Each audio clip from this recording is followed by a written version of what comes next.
Olá, começa agora mais um Sala de Estar aqui pela Unicruz TV, canal 15 da NET Cruz Alta. O meu entrevistado é historiador, já foi secretário municipal de cultura, é membro das academias Sorocaba e Cruz Altense de Letras, foi diretor do Museu Érico Veríssimo e é autor de mais de 5 livros. Eu converso no programa de hoje com o escritor Rossano Cavallari. É em instantes?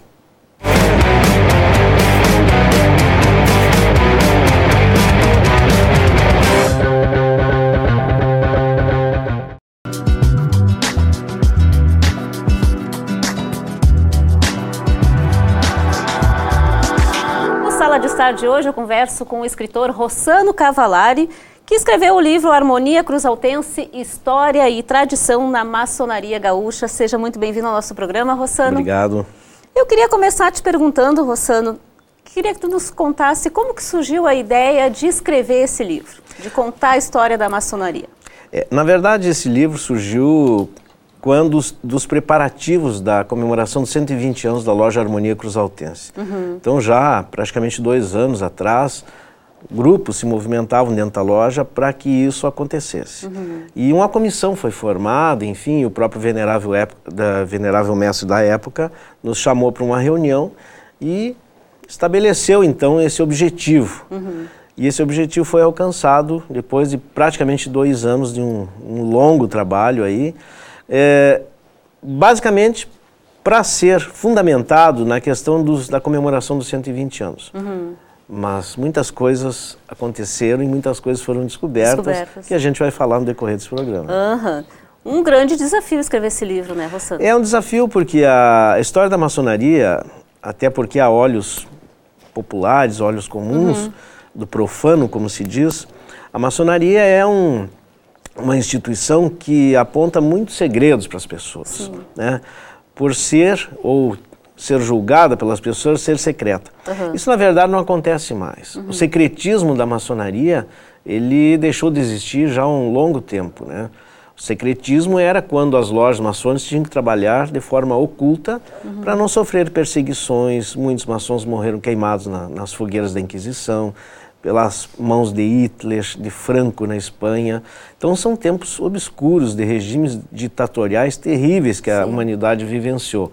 E como a maçonaria prega justamente a liberdade, a questão do caráter iluminista das pessoas e aprimoramento do caráter, das virtudes, isso não é bem entendido por algumas pessoas, né? Principalmente essas pessoas que querem o poder centralizado para si. Então hoje a maçonaria não é mais secreta, nem oculta. Tanto é que ela tem endereço fixo, todos conhecem, até visitação pública é feita, né? O que é secreto e, digamos assim, discreto é o ensinamento maçônico, o que acontece nas suas sessões ritualísticas, que é uma instituição, a exemplo de outras tantas, pode ser religiosas, militares, que tem seus rituais e que poucas pessoas também conhecem, né? Então é por isso que a gente decidiu escrever nesse livro uma forma de linguagem mais comum, mais acessível, jornalística, mais corriqueira, para que o leitor comum tenha um acesso melhor, fora das siglas, das abreviaturas maçônicas, enfim, né? E aí acho que dá para fazer uma análise bem melhor assim da maçonaria, com um olhar mais franco. Eu acho que esse é o objetivo, né? Como é que foi construir essa obra, construir esse livro, né? Tu tiveste um trabalho de pesquisa bastante intenso, né? E descobriu algumas pérolas também nesse caminho, né? Conta um pouquinho disso aí pra gente, Rossano. O trabalho de pesquisa, principalmente com a historiografia maçônica, é bastante complicado, até porque as fontes que existem são fontes documentais que existem nos arquivos das lojas maçônicas ou dos grandes orientes ou potências, que são as potências que dirigem jurisdicialmente as lojas maçônicas, mas existem muitos problemas com historiografia de autores maçônicos, que são autores que fazem muita apologia à ordem e às vezes fantasiam até demais a questão histórica, né, da própria maçonaria. Por isso que decidimos escrever a questão da origem da maçonaria, né, que surgiu lá desde os tempos das catedrais, construção das catedrais ainda na Idade Média, pós-Idade Média, na Inglaterra, e que depois se transformou em especulativo, mas mantendo os símbolos dos pedreiros. Então esses desafios aconteceram justamente em desvendar a própria hermenêutica desses documentos, que são muito complicados de se entender. Na verdade, essas narrativas, as atas das sessões, têm que ser interpretadas uma a uma, anos e anos, né? Mas o que nos satisfez bastante e nos sentimos bastante orgulhosos é, de fato, a tarefa ser concluída com um outro viés. Ou seja, nós conseguimos ver que a Harmonia Cruzaltense não estaria comemorando só os 120 anos. Ou seja, ela estava bem antes disso presente no município de Cruz Alta. Mas e aí provar como? Né? Tivemos a felicidade de achar talvez o primeiro documento que demonstra que a Harmonia Cruzaltense existiu legalmente e oficialmente em 1856. Ou seja, praticamente 40 anos antes. Né? Isso, tivemos que criar uma série de articulações dentro desse processo literário para descobrir quem foram essas pessoas que aqui estavam filiados à ordem maçônica. Até porque esses grandes orientes da época, como o Grande Oriente do Passeio, que existiu no Rio de Janeiro nessa época, não existe mais nenhum documento. Nada? Assim, de nomes, balaústres, atas oficiais, nada. Né? Isso é conhecido já, por não ter mais nada. Então, tivemos que fazer uma série de elementos, assim, se formatarem para que chegássemos a algumas conclusões. E a partir daí, então, nós fomos vendo, né, que a Loja Maçônica Harmonia Cruzaltense, ela esteve presente não só desde essa data, mas nunca mudou de nome. Sempre manteve. Essa é a diferença para outras lojas maçônicas que quiseram reconhecer mais a antiguidade na sua existência, mas que ao longo dessa caminhada trocaram de nome. A Harmonia não. Ela passa a se denominar Cruzaltense em 1876, numa segunda tentativa de reerguer, e que reergueram as colunas da loja, né? Mas que para diferenciar de outras lojas que já tinham o nome de Harmonia, botaram o nome da cidade, Cruzaltense. Cruzaltense. Entende? E aí, então, nós recebemos esse sobrenome. Isso não quer dizer que a loja tenha mudado de nome. Não, a Harmonia permanece, tanto é que no frontispício do templo ainda está escrito lá, Harmonia, somente, que é a base da loja. E a Harmonia Cruzaltense, então, é uma loja muito presente em todos os passos da história do Rio Grande do Sul. Ela oferece subsídios, inclusive personagens importantes para a história do Brasil. Me chamou bastante a atenção, Luciano, um personagem da loja de 1876, chamado Manuel Marques da Silva Cauã. Esse é um médico paraibano que aqui foi iniciado nessa loja e veio para o Rio Grande do Sul. Foi iniciado na Harmonia Cruzaltense, pois esse personagem foi um dos que assinou a proclamação da República do Brasil, junto com Rui Barbosa, Quintino Bocaiúva e o Marechal Deodoro. Um elemento importante na história brasileira, passou e foi iniciado na loja maçônica de Cruz Alta para o Brasil, tu entende? E assim tantos outros. Abro um parêntese aqui para a família Veríssimo. Praticamente todos os Veríssimo foram maçons, com exceção do Érico e do pai dele.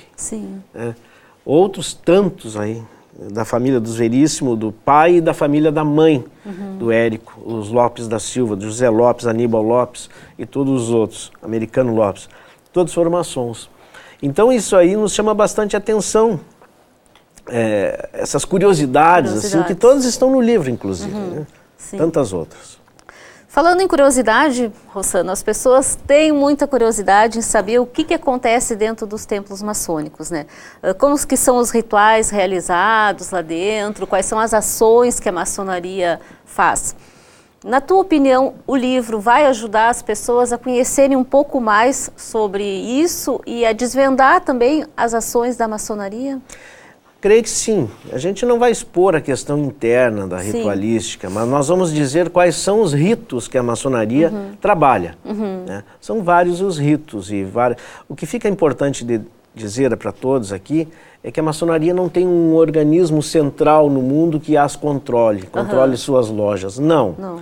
A maçonaria tem potências ou obediências maçônicas independentes que, através delas, jurisdicionam algumas lojas, mas para jurisdição específica e não para comando de rituais ou comandos internos. Assim, né? Até porque As ritualísticas das lojas são interessantíssimas e são dezenas. Aqui em Cruz Alta, que temos 5 lojas maçônicas regulares, nós temos vários rituais aqui. O rito escocês antigo e aceito é o mais utilizado no Brasil. Ainda tem o rito adoniramita, tem o rito de York, o rito Schroeder. São várias formas de manifestar-se no ritual maçônico, né? E isso está escrito aí no livro, inclusive, né? Mas o que chama também a atenção nesse trabalho que a gente publicou é assim, a identidade da parte, digamos, dos graus mais elevados da maçonaria. Nós tivemos, então, porque muito tem se falado assim nas ruas, aquele é o maçom 33, aquela coisa toda. O que seria isso, na verdade, né? Então explicamos no livro que a maçonaria trabalha com graus. Você vai passando de grau para grau, né? E como os pedreiros antigos recebiam salários para se elevar a graus, né? Como aprendizes, mestres, na maçonaria também. Então se eleva assim nesse sentido. Então os 3 graus principais da maçonaria simbólica e únicos são aprendiz, companheiro e mestre. Depois disso nós temos os graus mais elevados. Muitos dizem os filosóficos, que seria do 4º ao 33º grau. No livro nós conseguimos fazer um pequeno resumo de 2 ou 3 linhas de cada um desses graus para que as pessoas compreendam como é que isso, o que eles trabalham nesse sentido.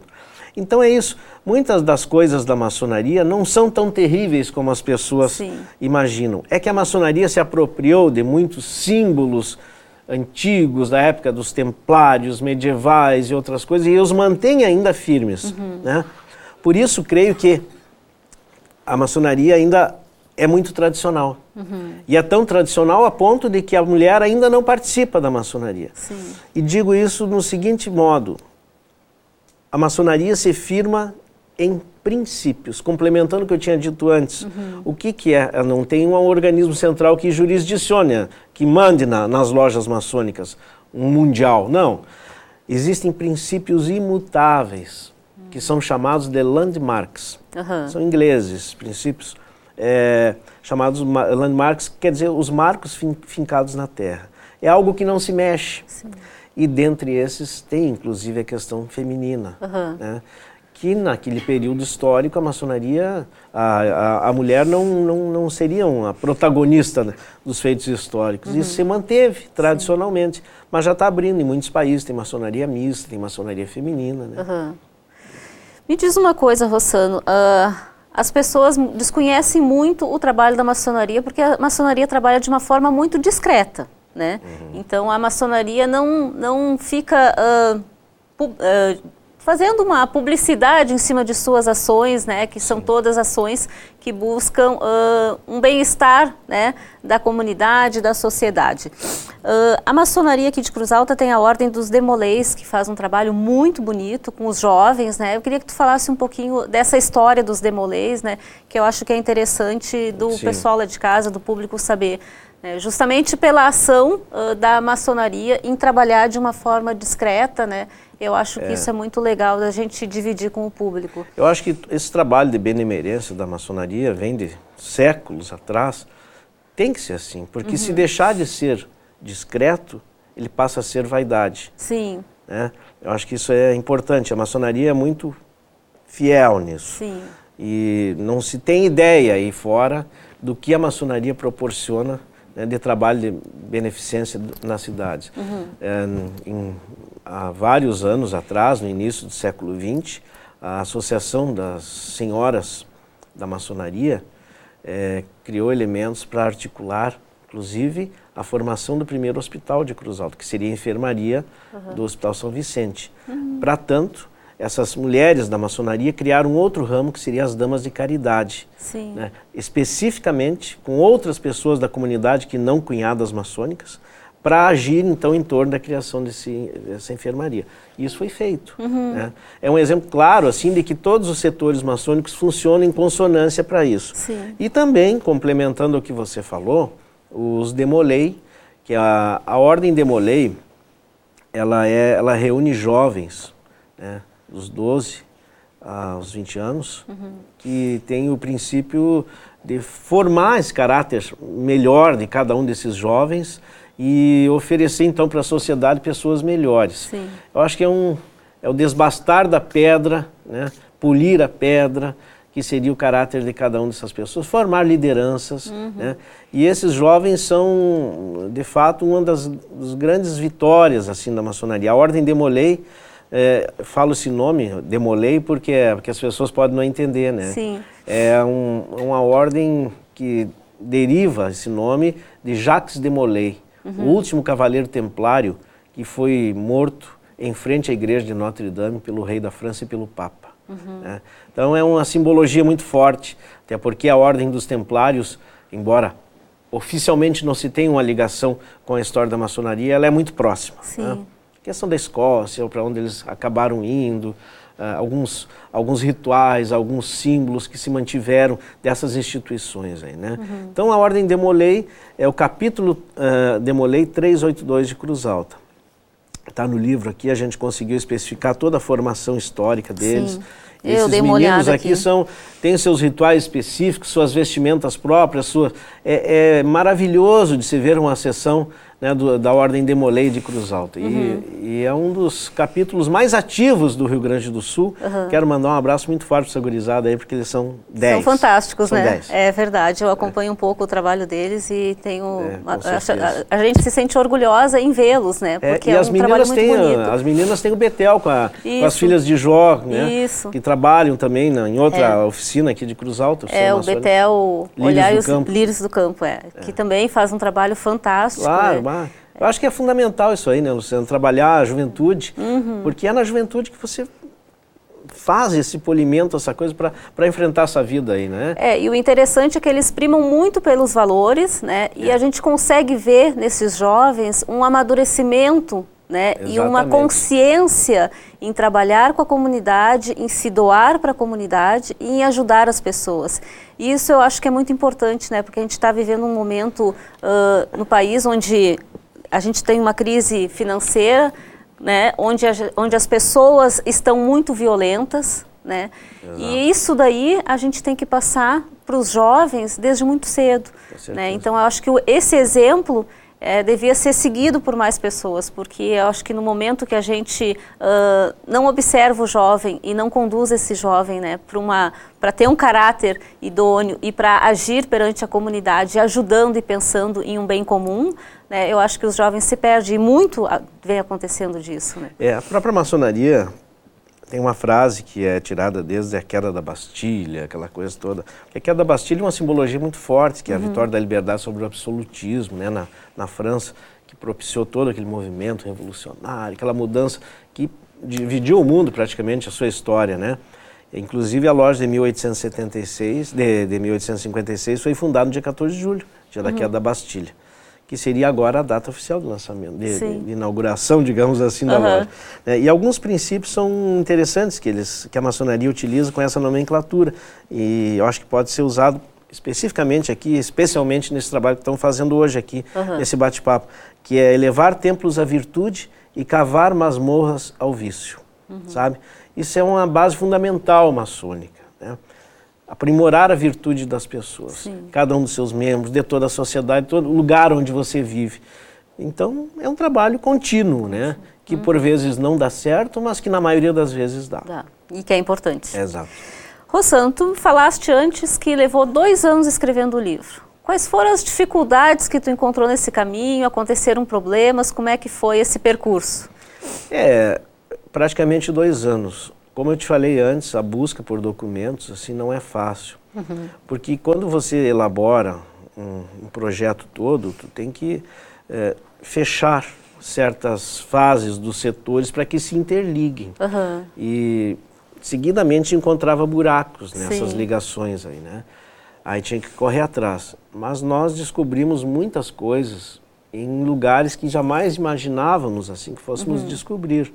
Da própria loja Harmonia, assim, pessoas que nos auxiliaram, né, pessoas que tinham alguns documentos guardados, mas os mais antigos, inclusive, né, na própria Biblioteca Nacional do Rio de Janeiro, fomos descobrir, como já citamos anteriormente. Arquivos históricos e, acho que o mais importante, que fundamenta o historiador e o pesquisador, aquela base de investigação, uma espécie de detetive. Em algumas entrelinhas de citações das atas da Câmara dos Vereadores e coisas antigas que já havíamos pesquisado anos antes, nós descobrimos pistas de algumas coisas maçônicas e personagens da cidade. E isso foi fundamental para que a gente conseguisse descobrir, inclusive, lugares onde funcionou as lojas, a loja maçônica, porque o templo que nós temos aqui no centro da cidade, na rua Venâncio Aires, é praticamente novo. Sim. É de 1906, se comparado com o tamanho e antiguidade da loja. Claro. Né?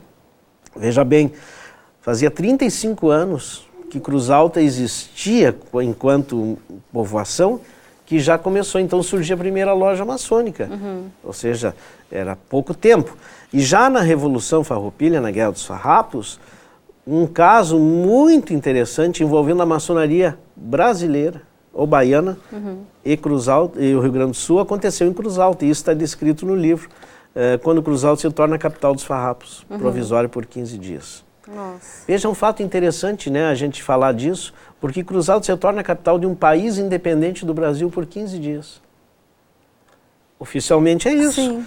Até é difícil de crer, de se aceitar, mas é uma realidade. Né? Então aqui esteve o quartel-general dos Farrapos, que comandaram os destinos da Revolução, e esses maçons, não só da Revolução, do movimento Farrapo, mas de Cruz Alta também se interligaram. E chama a atenção para uma coisa importante. Muitos padres eram maçons, e os nomes deles estão no livro.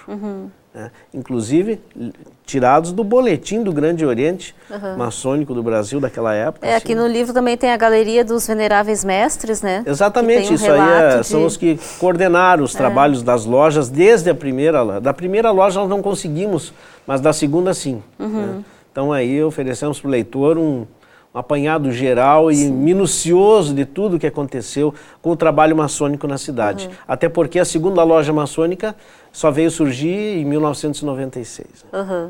O livro é ilustrado com fotos, com documentos também, né? Cópias vários de documentos para atestar a veracidade daquilo que estamos conversando, oferecendo como fundamento histórico, né, historiográfico. É uma obra bem rica, assim, de detalhes, né? Eu não consegui ler o livro todo, né? Mas li boa parte dele, e a gente percebe, assim, a riqueza de detalhes, e é muito interessante, e que deixa a gente mais curioso ainda para poder conhecer todo o trabalho e ler toda a obra.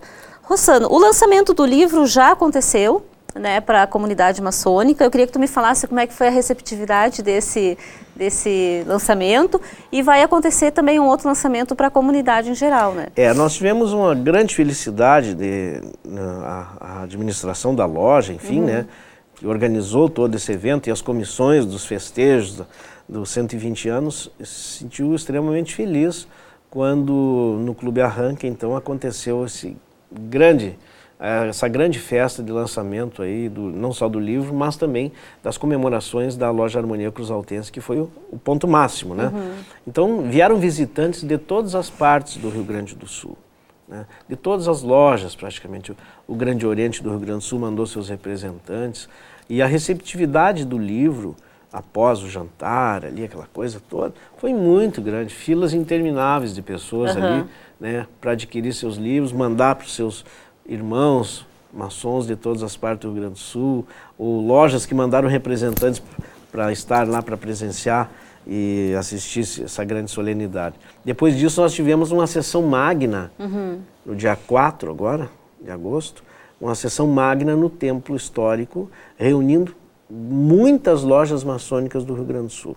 Inclusive várias potências estiveram presentes, como o Grande Oriente do Rio Grande do Sul, através do grão-mestre Tadeu Pedro Drago, e também o grão-mestre das grandes lojas do estado do Rio Grande do Sul, o irmão Pitã, que esteve ali. Então, para nós foi de fundamental importância, e nessa solenidade tivemos o privilégio de ouvir, através do grão-mestre do Rio Grande do Sul, o reconhecimento oficial da idade de 160 anos, já a partir do ano que vem, da Loja Harmonia Cruzaltense. Veja que interessante isso aí, Luciano. Nós estamos comemorando 120 anos hoje, e no ano que vem vamos comemorar 160 anos de idade. E esse livro colaborou substancialmente para que isso acontecesse. Sim. E isso, enquanto historiador, uma satisfação muito extremamente grande. feliz, porque eu acho que essa é a tarefa, é modificar, oferecer subsídios para a história para que isso se modifique, né? Sim, que legal. Quem quiser adquirir o livro faz como, Rossano? Olha, eu pessoalmente tenho o livro, sempre carrego comigo, mas em todas as bancas da cidade você encontra. Tá, né? Qual é o teu telefone de contato que a gente vai colocar para o pessoal lá de casa? É 8134-7842. Tá certo, a gente vai colocar o telefone aí no vídeo, quem quiser entrar em contato com o Rossano para adquirir o livro, e nas bancas aqui em Cruz Alta também. Nas bancas em Cruz Alta. Tá certo. Já E existe... em Porto Alegre também, na distribuidora, porque a editora é Martins Livreiro de Porto Alegre. Então tem várias lojas, a Livraria Cultura, no Rio Grande do Sul, nos shoppings de Porto Alegre, no aeroporto, aqui em Santa Maria, tudo. Que é possível encontrar o livro. É possível. Que bom.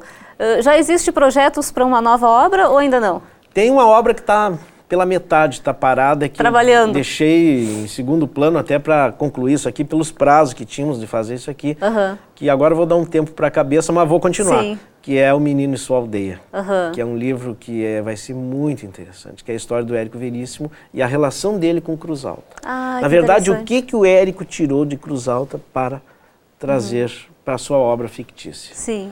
E vocês vão se surpreender com a quantidade de coisa. Nossa, então quando a obra estiver concluída, por favor, nos avise para que a gente possa levar essas informações para o nosso público. Certo. Queria agradecer muito a tua participação aqui no programa, Rossano. Foi um prazer conversar contigo, saber um pouco mais, né, de como se deu esse processo de produção aqui do livro Harmonia Cruzaltense e conhecer um pouco mais da história também da loja maçônica, que eu acho que é tão importante, né, a gente adquirir esses conhecimentos, que tem um relato também grande da história aqui da nossa cidade. Eu fico agradecido e fico à disposição de todo mundo para esses assuntos aí. Tá certo. Obrigada pela tua presença, Rossano. O Sala de Estar de hoje vai ficando por aqui. Na próxima semana eu volto. Tchau, tchau.